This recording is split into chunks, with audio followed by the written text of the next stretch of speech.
Esto es Descifrando China. Una conversación para intentar comprender la China de hoy. Economía, política, ciencia o historia. Queremos conocer qué está ocurriendo en uno de los países que definen el orden global de este siglo. Este podcast está producido por la Fundación Consejo España-China, la principal institución española de diplomacia pública dedicada a China.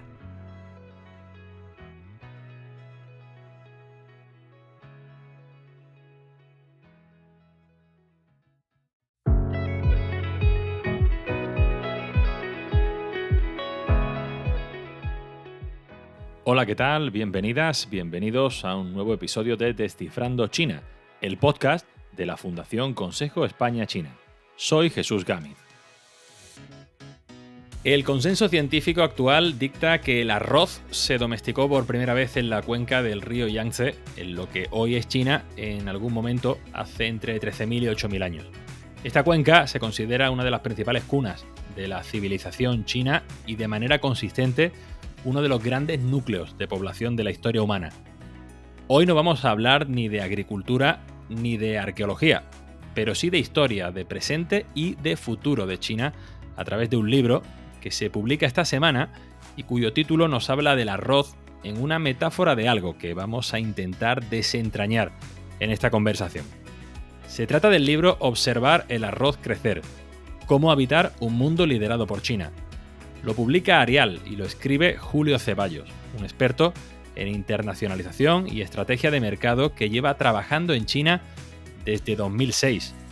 Julio también es escritor y articulista. Sus columnas sobre China se pueden leer de manera habitual en el Diario Montañés, periódico de su Cantabria natal. Son 88 capítulos o cápsulas que resumen casi 2 décadas de análisis, conversaciones, reflexiones y viajes por China. El número, por cierto, no es casual, pero eso nos lo va a contar él. Julio Ceballos, muchas gracias por estar con nosotros hoy en Descifrando China. Muchas gracias, Jesús, por invitarme a vuestro podcast, que por cierto escucho desde que lo lanzasteis. Pues muchas gracias por la fidelidad. Como he comentado hace un momento, y supongo que toda conversación sobre un libro empieza por el título, sobre todo si es un tanto críptico o metafórico, como intuyo que es el caso. ¿Por qué observar el arroz crecer? Creo que hay algo de carga de profundidad en el título. La hay y además en este libro no hay nada casual, está todo bastante medido. Te diría que me ha llevado 17 años escribirlo, pero en realidad me ha llevado 2 y medio, ¿no? Y en esos 2 y medio destilo la carga de aprendizajes de esos 18 años. Pero sí que te voy a explicar en 6 pinceladas por qué se titula Observar el arroz crecer y no de otra manera. En primer lugar, porque el arroz tiene algo muy chino. El arroz siempre ha dado de comer a mucha gente y China es un lugar superpoblado, siempre lo ha sido. Es un lugar en el que esa cantidad ingente de personas ha obligado a la sociedad y al Estado a organizarse desde muy temprano. El colectivismo chino, el famoso colectivismo chino, tiene mucho que ver con eso, con esa superpoblación.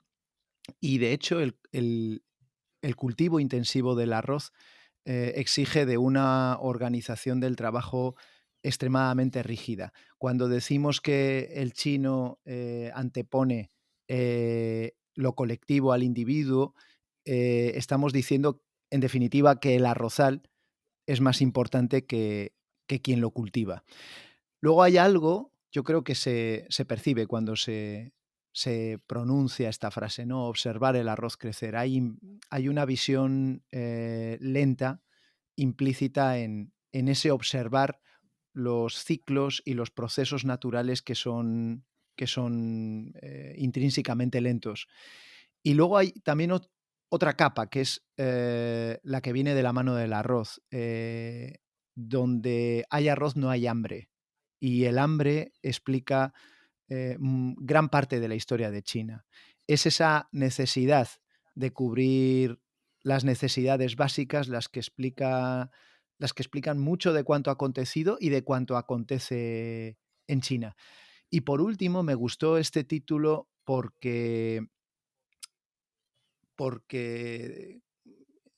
proyecta mucho de el alma campesina que sigue habitando en China, aunque es cierto que están a las puertas de convertirse en primera potencia mundial, no es menor cierto que hay 600 millones de personas que viven con 140, el equivalente a 140 euros al mes. Es decir, hay una enorme trastienda campesina en China de gente que todavía está muy lejos del desarrollo y que está muy cerca, en cambio, del arrozal. Y por último, ya a título casi anecdótico, cuando yo te Ujú. digo observar el arroz crecer, probablemente te venga a la cabeza la imagen de un campesino que observa su arrozal o que observa la extensión de tierra que él mismo ha sembrado. Y casi seguro estás visualizando la postura en la que observa ese arrozal, ¿no? El modo en el que mira. En cuclillas. Correcto, correcto. Y todos nos hemos preguntado, ¿no? ¿Qué hace ese chino ahí? ¿Qué observa? ¿Por qué está en cuclillas? ¿Y cuánto tiempo lleva en esa posición? Al final es una forma muy china y una forma muy china también de estar en el mundo y de mirarlo. Tu libro tiene un carácter bastante divulgativo.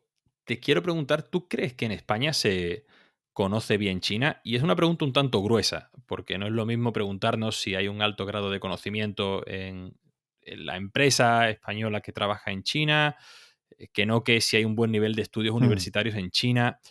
Pero aceptando esta premisa y aceptando un poco este trazo grueso, mm. ¿tú crees que el conocimiento de China en España es coherente o consistente con la importancia geopolítica que ya tiene el país? No, definitivamente no hay un conocimiento suficiente de China. De hecho, hay un conocimiento muy asimétrico de la que está a punto de convertirse en primera potencia mundial. Es decir, los chinos conocen mucho más Occidente, quizás no tanto España, pero incluso España conocen más España de lo que nosotros en general sabemos de China. Y ese quizás sea el punto de partida de este libro, ¿no? La premisa de la que parte este libro es que todo el mundo debería comprender China, pero la mayoría aún no lo sabe.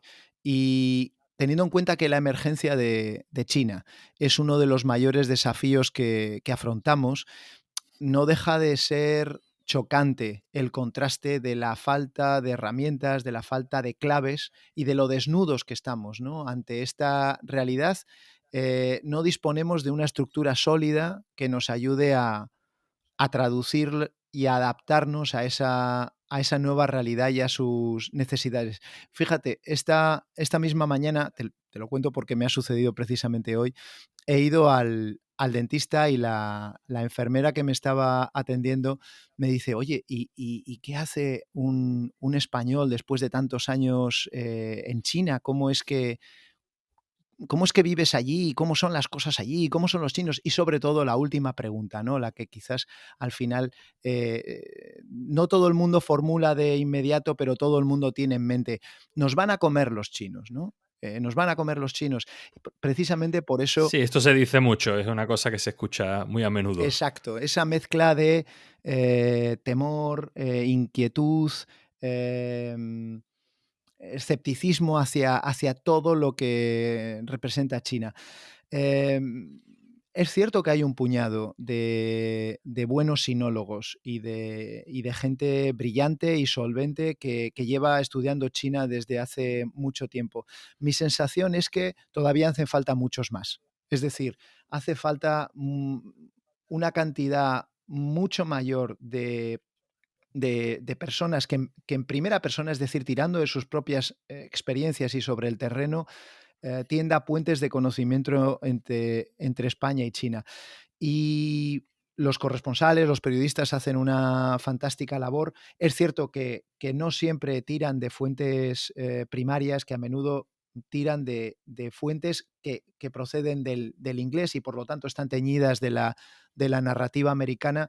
Hacen falta cada vez más voces que estén haciendo negocio en China que conozcan la realidad china de primera mano, que sepan lo que es trabajar con chinos, convivir con chinos, negociar con chinos y que ayuden tomar una a tomar contacto de primera mano con una realidad que antes o después nos va a afectar a todos. Esa quizás también sea una de las primeras, de las ideas básicas en las que a las que se ancla el libro que he escrito, ¿no? Considerar el desafío chino no como un problema a resolver, no como algo que nos deba preocupar, pero sino algo en lo que nos debemos ocupar.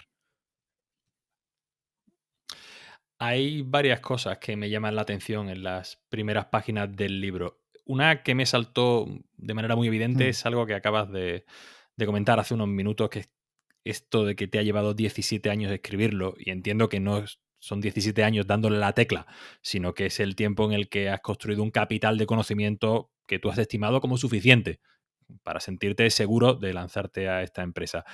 De hecho, tú y yo nos conocimos en unas jornadas de verano que organizaba la Universidad Politécnica de Madrid, y en esas jornadas me di cuenta de que insistías mucho en subrayar, mm, y es algo en lo que también incides en el libro, subrayar que no eres un experto en China. Y me da la sensación de que la palabra experto te da un poco de urticaria, sí. porque en el libro pides al lector que recele de las personas que se presentan con este título en un fenómeno tan complejo como es China, ¿no?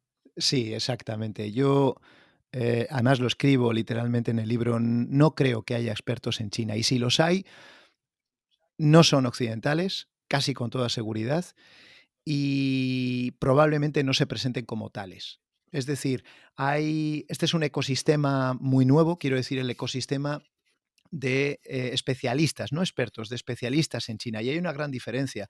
Especialista es el que ha dedicado la mayor parte de su tiempo a especializarse en algo, lo cual no le quizás no le autorice a hablar ex cátedra o a sentar cátedra sobre algo tan sumamente complejo, tan inabarcable, tan dinámico, tan contradictorio como es la realidad china.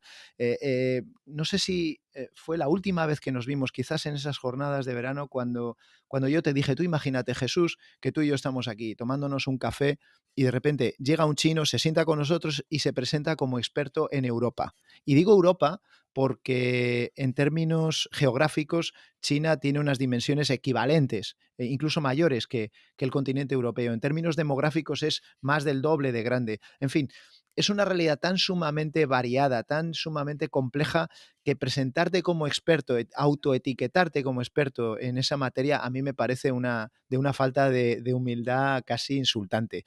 Es cierto que vivir en China te obliga a hacerte preguntas permanentemente. Y este libro es el fruto de cómo a lo largo de 17 años he tenido que explicarme a mí mismo, yo como el resto de los que hemos convivido con China en el largo plazo, más de 3 lustros, he tenido que ir dando respuesta a muchas de esas preguntas que te asaltan permanentemente en China. Vivir en China consiste en hacerte preguntas, y muchas de esas respuestas que yo me he dado y que he contrastado con otros y que he contrastado a través de lecturas, de viajes, de conversaciones durante más de década y media, son el destilado de lo que he volcado en este libro. Y lo he volcado, fíjate, una imagen yo creo que bastante plástica. Lo he volcado como quien regresa de un viaje muy largo y vuelca el equipaje de todos esos aprendizajes, de esas experiencias,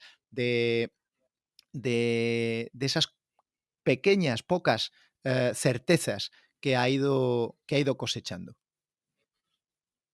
Son 88, como decía al principio, 88 capítulos. Evidentemente no podemos detenernos en todos ni resumir todos aquí, pero sí te pediría que nos contaras algunas de las reflexiones o de los temas concretos que tocas en el libro.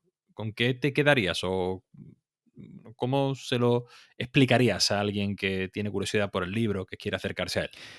Pues mira, el libro lo componen 88 capítulos a modo de cápsulas temáticas porque Em, primero, me parece que facilita mucho la lectura. Este no es un libro que haya que leer de principio a fin, porque aunque hay un hilo conductor y una idea potente detrás, y la idea es que el ascenso de China es inapelable.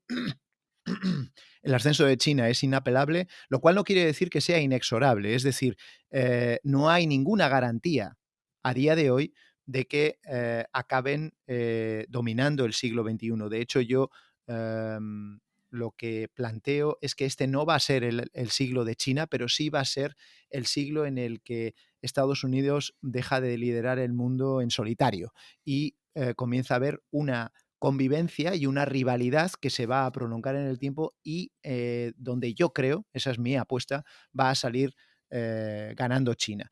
Entonces, esa es la idea medular y la idea que es el denominador común a todo el libro. Pero el libro está dividido en 88 cápsulas, primero porque yo ya estoy muy achinado, entonces todo lo que gira en torno al 8, el 18, el 88, ya sabes que es muy propicio y no deja de ser una forma de, de invocar a la buena suerte. Y yo espero que este libro se lea mucho y que ayude a que mucha más gente se acerque a la realidad de China.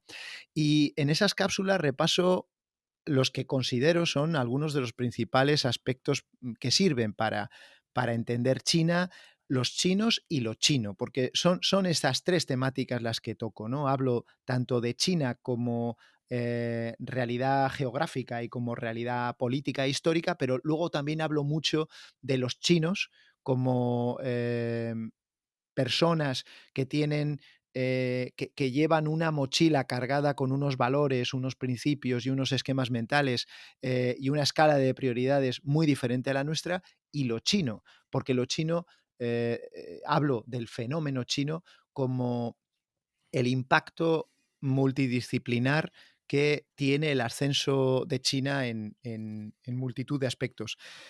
Las cápsulas recorren un espectro muy amplio de temáticas. Van desde la geopolítica hasta la literatura, pasando por la gastronomía, los negocios, al fin y al cabo. Es cierto, yo no me presento como experto, ya te he explicado por qué, pero en lo que sí que me he especializado es en hacer negocios con chinos, en diseñar estrategias de mercado para que empresas occidentales logren distribuir sus productos en China o mejorar sus labores de compraventa en China. También hay un punto de negocios, también hay un punto de psicología, hablo de historia, hablo de cultura. Quien vea la portada del libro va a llevarse una imagen bastante fiel de cuál es el contenido. Mi libro se parece en algunos aspectos a un todo a 100 chino, a un hiperasia. Hay un poco de todo para todo el mundo. Para quienes no conocen China, para aquellos que sí que la han visitado, para aquellos que sienten simpatía por el país, su gente y su cultura, para quienes lo detestan, para aquellos que creen que China va a dominar el mundo y también para quienes no lo creen. En ese aspecto creo que es un libro entretenido, creo que es un libro de fácil lectura y claro está, yo hablo de mi China, es decir, apuntalo muchas de las lecciones y de los aprendizajes que a mí me ha brindado China a través de anécdotas personales, de leyendas, de apuntes de viaje, de reseñas de libros, en fin, es un libro bastante tutti frutti, pero el conjunto creo que entretiene y funciona. Al final el objetivo era uno y creo humildemente que lo he conseguido, que es dar a conocer China. Déjame que lea un muy pequeño fragmento. China es el mayor acontecimiento histórico que nos tocará vivir a lo largo de nuestras vidas, el mayor desafío internacional de los próximos 50 años y nuestra mayor oportunidad o amenaza profesional y empresarial. Un poco de vértigo, ¿no? Sí, sí que lo da. A menudo nos presentan la realidad de China, da igual que sea la económica, que la política, que la geoestratégica, la social. Nos presentan esa realidad en términos poco realistas, bastante alarmistas y cuando no sensacionalistas. Es cierto que la realidad china tiene un efecto multiplicador por sus dimensiones, por la enorme cantidad de gente que vive allí y por la escala de los índices y de los números que maneja, que cuando no da vértigo da directamente miedo. Pero fíjate, ahondando en esa idea, creo que es tan importante entender China para entender el siglo XXI como lo es comprender el cambio climático, el impacto del desplazamiento del poder geopolítico a Oriente y el ascenso de China, primera potencia mundial, ya están en nuestra vida. Todos tenemos un barrio en el que existe un todo a 100. Eso es quizás lo más inmediato, lo más anecdótico, pero en multitud de otros aspectos que yo repaso en el libro, la presencia de China es prácticamente inapelable. Y lo que pretendo es dotar de herramientas al lector, al ciudadano de a pie, al ciudadano medio, al ciudadano no necesariamente expuesto a China. Este no es un libro que yo haya escrito para aquellos entendidos en China, ni para gente que venga siguiendo la realidad de China desde hace tiempo. Es un libro realmente que lo que pretende es deshacerse de todos aquellos estereotipos, falsas concepciones y clichés que lo que evitan es que miremos a China tal y como es. ¿Quiere decir eso que no hay nada de lo que preocuparse? No, precisamente este libro es una llamada de atención, es una llamada de alerta.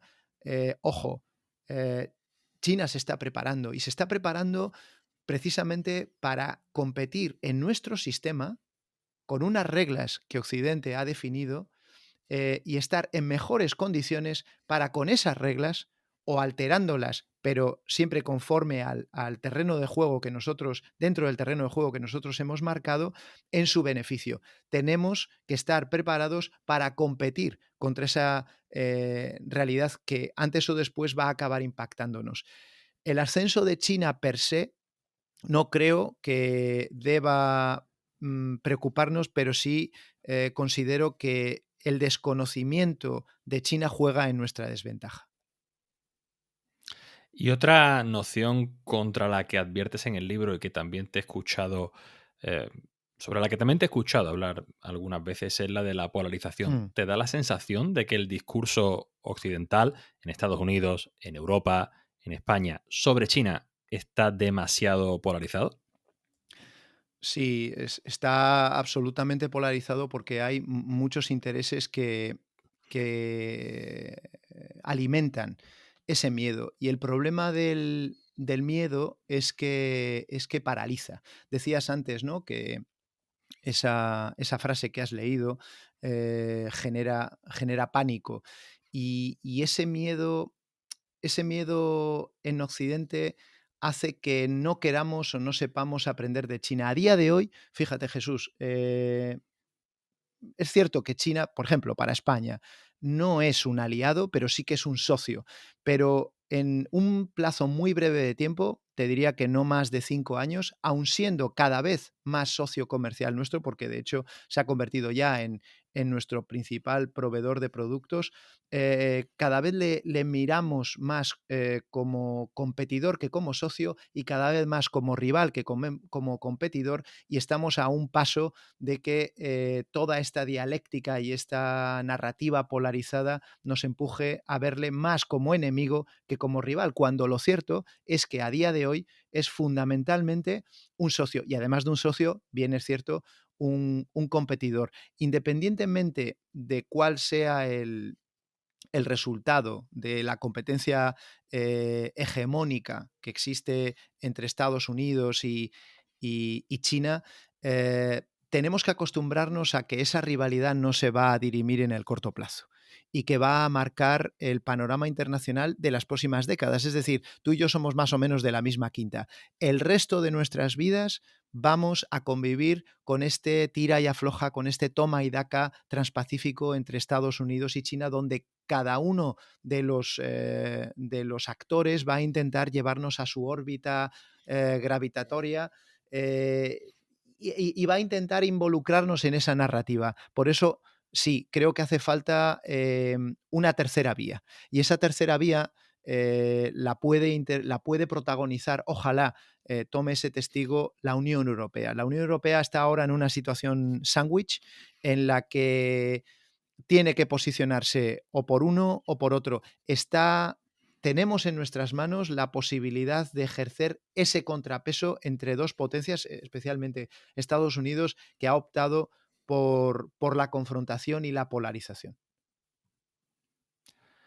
Julio, me gustaría concluir esta primera parte de la conversación sobre tu libro preguntándote qué has aprendido tú escribiéndolo, porque el libro tiene una vocación, como hemos dicho antes, muy divulgativa y yo creo que cualquiera que se acerque a él y que le interese, aunque sea de pasada, el mundo chino, aprenderá algo. Pero ¿sientes tú que después de haber pasado a limpio tus ideas, comprendes mejor China? Sí, mira, antes me preguntabas, ¿no? Seguro que no has estado 17 años dándole a la tecla, efectivamente, pero sí me he pasado 17 años haciéndome preguntas y tratando de responderlas y reflexionando sobre qué funciona en China, qué es de todo aquello que sí que funciona en China, lo que es trasladable y replicable en Occidente y cuánto de ese plan que tienen los chinos podríamos copiar o podríamos aprender en Occidente.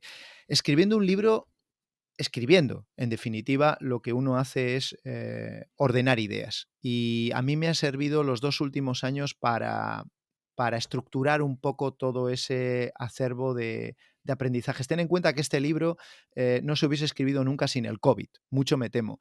El COVID, con todas sus desgracias y sus penurias, lo que nos ha brindado a muchos que vivíamos en un avión y que estábamos permanentemente de la ceca a la meca sin poder parar, lo que nos ha brindado nos ha exigido esa necesaria pausa para tomar perspectiva con, con muchos problemas, con muchas cuestiones, con muchos dilemas y ponerlos por escrito. Yo empecé a escribir porque durante la primera ola del COVID, como a muchos otros, había verdadera necesidad de entender qué estaba pasando en China sobre el terreno. Me empezaron a contactar medios de comunicación que no me habían contactado en 16 años que yo ya llevaba conviviendo con China y claro, agotado, siendo como soy, abogado economista, agotado lo poco que uno podía decir sobre el virus, lo que me dediqué fue a intentar explicar desde China cómo funciona aquello. Al final, fíjate, yo soy una persona que ayuda a empresas y a empresarios a hacer negocio en China. Y e- hacer negocio exige de comprender el mercado. Y el mercado no es sino un colectivo, una masa de gente. Es imprescindible entender qué mueve a esa gente y cuáles son sus prioridades, cómo tienen amueblada la cabeza para ayudar a una empresa o a un empresario a diseñar la estrategia con la que vender o comprar a esa masa de gente.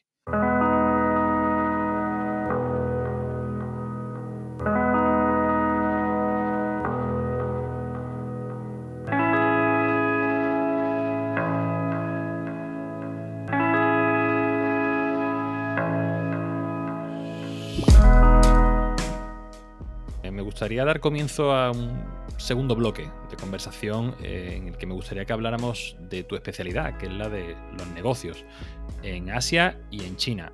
Tú eres consultor, que es un tipo de profesional que te encuentras con cierta frecuencia cuando estás en China. Yo siempre os he imaginado como una especie de sherpas que van guiando a empresarios que quieren coronar el mercado chino. Llevas trabajando en China, con China, desde 2006. ¿Cómo era la China que te encontraste cuando llegaste allí para empezar a hacer negocios y a guiar a otras empresas para que se abrieran paso en el mercado chino? Pues mira, yo no soy, en lo que respecta a China, ningún pionero. Los pioneros son los que llegaron en los 80. Esa gente sí que realmente era valiente y arrojada, ¿no? A mí todavía me han dicho muchas veces, qué valiente yéndote a China. No, hombre, no, en el 2006 ya había vuelos, prácticamente había vuelos directos con España y cuando yo ya llegué con una pista alquitranada, con una institución de acogida amparada por la embajada. Yo fui allí como becario de internacionalización, me sumé a la oficina comercial de España en Shanghai, pero es cierto que cuando yo llegué en el 2006, China estaba en la pista de despegue.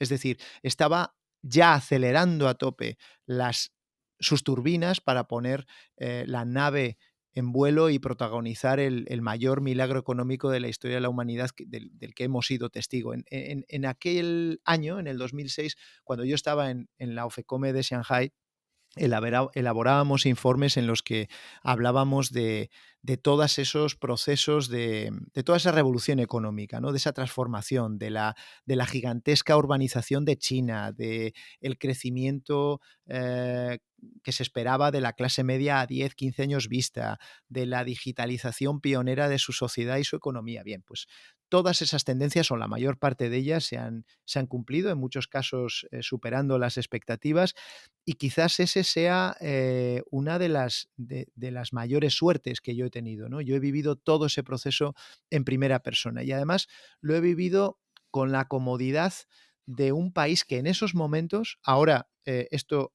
hay una involución en ese aspecto.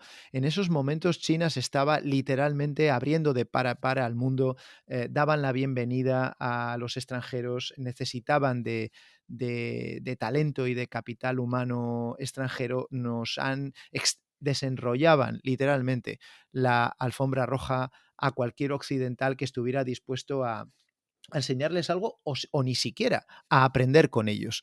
Y eso me ha permitido entender de una manera bastante clara, porque esto es difícil leerlo en un manual. Esto da igual que te lo cuenten 40 veces, o lo has vivido y es cierto, lo has vivido y lo has bebido en más de 50.000 sesiones de té y otras tantas de Pai Zhou con chinos, negociando con ellos, conversando con ellos, discutiendo con ellos, es algo que tienes que vivir en primera persona. Yo y todos los que hemos vivido en esta última década y media en China, hemos visto cómo un país se transforma literalmente en otra cosa, ya no de la noche a la mañana, sino cada 3 años. Yo te puedo decir que desde el 2006 yo he vivido, sí, en China, pero he vivido en no menos de 6 Chinas diferentes.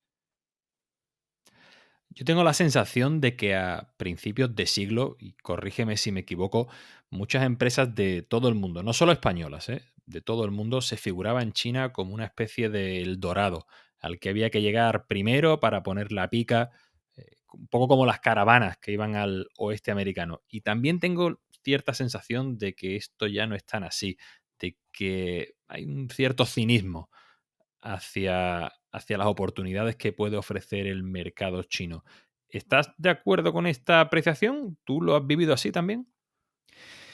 Sí, vamos a ver. En China lo que suele suceder es que el empresario, y en esto los españoles pecamos de osados, el empresario no hace una gestión suficientemente realista y aterrizada de sus expectativas. Bien por una mirada demasiado cortoplacista, bien por escasez de recursos, o directamente por, por miope, pretende conseguir en China, y de una manera igual de ágil y de barata, lo que ha conseguido en otras plazas, en otros mercados europeos, en otros mercados latinoamericanos. Yo soy optimista, y no porque me gane la vida haciendo negocio con China, sino porque el objetivo oficial de China, y esto no hay que pulir la bola de cristal, basta con descargarte el plan quinquenal de turno o escuchar el discurso de Xi Jinping en el último Congreso del Partido Comunista. El objetivo oficial es muy sencillo: quieren convertir a China en la primera economía del mundo antes del 2035, y que su PIB alcance los 30 billones de dólares y que la renta per cápita sea de 25.000 dólares. Eso, per se, representa la mayor oportunidad de mercado de los próximos 10 años. Es decir, el mercado chino, el mercado interior chino, sabemos que el consumo tiene que convertirse en uno de los motores de la economía china, y hacia él se tiene que desplazar el peso que a día de hoy tiene la exportación. El mercado chino va a convertirse en el mayor mercado de consumo del mundo. Eso es inapelable. Y además, además, supongamos que no lo consiguen o que no lo consiguen en fecha, es una oportunidad que ninguna empresa multinacional, ninguna marca internacional potente con presencia fuerte en mercados internacionales puede perderse. No es una oportunidad a la que pueda renunciar. Dicho esto, no todo el mundo debe estar en China. Es decir, China, sabemos el cliché, pero no por repetido sigue siendo cierto. China exige de mucha humildad, de mucha determinación y de mucho entusiasmo. Humildad para gestionar bien las expectativas de ganancia y de pérdida, porque no hay pelotazos en China. Yo al menos no conozco a nadie que haya llegado y haya besado el santo. 2, determinación, que es una forma de decir paciencia, es decir, los brotes verdes en los proyectos que yo he dirigido y con más de una década de ayudar a clientes a aterrizar en China y a desarrollar su negocio allí, los brotes verdes no suelen surgir hasta el cuarto o quinto año de estar allí trabajando, invirtiendo y dedicando mucho tiempo y recursos. Y esos brotes verdes no te permiten entrar en break-even. Es decir, cuando empieza a haber brotes verdes, es decir, cuando empiezas a obtener un retorno de todo ese esfuerzo, de esa inversión, todavía estás en números rojos. Los números rojos no desaparecen de la cuenta de pérdidas y ganancias hasta aproximadamente la década, hasta el cabo de 10 años de haber aterrizado allí. Y por último, te decía, humildad, ¿qué más te he dicho? Determinación y entusiasmo, ¿no? La determinación, porque no nos engañemos, China es incertidumbre, lo hemos visto en cómo han gestionado el COVID, ¿no? Hemos visto cómo fueron campeones en la gestión del COVID durante año y medio, casi sacando pecho con buen motivo y mostrándose como el benchmark y la referencia de una buena gestión, y luego como de la noche a la mañana, literalmente de la noche a la mañana, después de 2 años cerrados a cal y canto, pues abrazan la tolerancia y la convivencia con el virus. Bien, pues en el mercado chino funciona más o menos de la misma manera y el empresario tiene que entender ese altísimo grado de volatilidad y de bandazos que va a sufrir su negocio y estar preparado para, con una meta muy clara, pero ojo, ventanas de salida. Lo que yo nunca recomiendo son 2 cosas. Uno, ya te lo he dicho, no todo el mundo tiene que ir a China. Y segundo, una vez decidas ir a China, hombre, colócate una serie de checkpoints en tu calendario y en tu hoja de ruta para poder salir de allí si las cosas van muy mal. La última precondición, el último prerequisito es el entusiasmo. A China hay que venir con ganas. Y hay que venir con los deberes bien hechos y no con el agua al cuello. Yo me he encontrado con empresarios que tenían que ir a China, que tenían que venir a China porque era o China o cerrar. Bueno, pues igual mejor cierra, porque en esas condiciones muy probablemente en China vas a acabar de arruinarte del todo. Esto es como las parejas que tienen un hijo para salvarla y Sí, luego... efectivamente. Muy buen símil, muy buen símil. Bueno, hablabas del giro de la economía china hacia una mayor dependencia del consumo interno en cierto detrimento de las exportaciones, que es una tendencia que llevamos viendo desde hace muchos años y que es un giro que ahora mismo, en enero de 2023, creo que está más de actualidad, si cabe, porque el momento de transición es claro, con la eliminación de las restricciones por el COVID y la esperanza, que vamos a ver si se concreta en los próximos meses, de una explosión de gasto de revancha por parte de los consumidores chinos. ¿Qué crees tú que debe tener una marca de consumo para triunfar en el mercado chino a día de hoy y siendo conscientes de que no existen las recetas mágicas? Tú lo has dicho, el punto de partida es ese, no existen las recetas mágicas, es decir, eh, cada estrategia en China es un traje hecho a medida.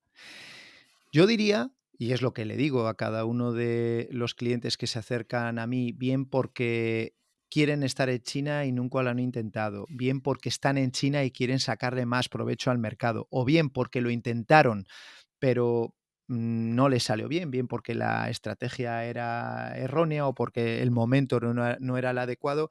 Lo primero, yo les animo a hacer un examen de conciencia. Y ese examen de conciencia consiste en hacerte varias preguntas que yo creo que son básicas para internacionalizarte en general. Más necesarias todavía en China, pero para internacionalizarte en cualquier caso. Lo primero es, ¿necesito estar en China? Y si necesito estar en China, ¿qué es lo que ofrezco? Porque en China ya hay de todo. Es decir, China es un cliché, pero es cierto. En China es la fábrica del mundo. A priori, China ya fabrica prácticamente cualquiera de los productos y tienen a su disposición cualquiera de los servicios que un empresario podría ofrecer. Si tengo una ventaja competitiva, si tengo un valor añadido que puede competir en China, la tercera pregunta que es imprescindible hacerse es ¿a quién se lo dirijo y por qué van a preferir los chinos mi marca frente a las otras marcas occidentales? Porque esa es otra. China a día de hoy es sin duda el mercado más competitivo, más complejo, más atomizado, más exigente y más desleal del planeta, donde los consumidores están especialmente bien preparados. Entonces, ¿por qué van a preferir los chinos mi marca a las otras? Y si hay una proposición de venta singular que logre diferenciarme frente al resto de marcas locales chinas y extranjeras que están allí batiéndose el cobre, entonces, ¿cómo voy a diferenciar mi producto? ¿Cómo voy a diferenciar mi marca y cómo la voy a dar a conocer? Y sobre todo, la última pregunta, ¿de cuánto músculo dispongo para aguantar a pulmón? ¿De cuánto tiempo puedo estar no esperando, es una espera activa, evidentemente? ¿Cuánto tiempo puedo estar esforzándome hasta lograr ver esos brotes verdes? Con esto y con todo, sigue mereciendo la pena estar en China. Y de hecho, esto es un poco contraintuitivo, ¿no? Porque es cierto que los 2 últimos años han sido muy duros, especialmente el 2022 con una contracción del consumo muy grande, pero lo que estamos viendo es que China nunca ha estado tan abierta a los flujos de capital extranjero y que pese a esas señales de alarma del 2022 y a los índices que parecen anunciar un cambio en la velocidad de crecimiento, la inversión en China gana cada vez más adeptos, y las últimas encuestas de clima de inversión y las últimas encuestas que ha llevado a cabo, por ejemplo, la Cámara Americana, lo que concluyen es que las empresas extranjeras siguen pensando que en China hay más que ganar que perder. Julio, ¿y qué sectores económicos españoles dirías tú que están triunfando en China o bien que tienen buenas cartas para triunfar en China? Me refiero al mercado de consumo en los próximos años. En el mercado de consumo, lo que yo estoy observando es que las empresas de cosméticos, las empresas de productos para el hogar, las empresas con productos relacionados con la infancia o con la puericultura y la Silver Economy, todo lo relacionado con servicios a la tercera edad, tienen una oportunidad de mercado clara. No todas, y siempre, como hemos dicho, no hay fórmulas mágicas. No quiere decir que cualquier empresa de estos sectores que acabo de mencionar tenga un hueco en China, pero es cierto que especialmente en estos 3 sectores, al menos en lo que a mi experiencia y a mi consultora respecta, sí observo una clara oportunidad de mercado que están capitalizando. Es decir, empresas que llevan aproximadamente 7 o 8 años distribuyendo en China, con diferentes modelos de negocio, con diferentes formatos de distribución, no solo ya ven brotes verdes, sino que ya han sobrepasado el umbral de rentabilidad, ya están fuera de números rojos. Julio Ceballos, consultor, articulista, escritor, muchísimas gracias por estar aquí hoy con nosotros compartiendo algunas reflexiones y mucha suerte con tu libro Observar el arroz crecer. Muchas gracias. Muchísimas gracias, Jesús, por invitarme al podcast. Puedes seguir la actividad de la Fundación Consejo España-China en www.spain-china-foundation.org, suscribiéndote a nuestra newsletter o a través de nuestros perfiles en Twitter, LinkedIn, Facebook e Instagram y nuestro canal en YouTube.